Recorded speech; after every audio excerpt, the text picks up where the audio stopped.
भाजपाला सर्वत्र बिनविरोध निवडणुका हव्या आहेत. खासदार प्रणिती शिंदे यांनी टीका केली आहे. अर्ज माघारीसाठी उमेदवारांना फरफटत नेलं असंही त्यांनी यावेळी म्हटलंय.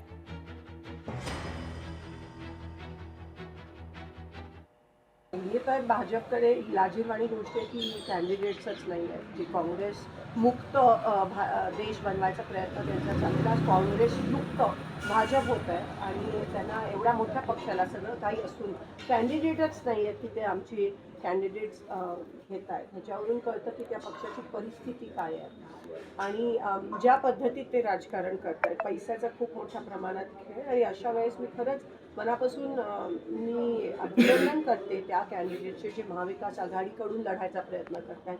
काही नसताना एक सामाजिक तळमळ त्यांच्यात आहे म्हणून ते हे इलेक्शनमध्ये आम्ही पडतो लोकशाही टिकवण्यासाठी.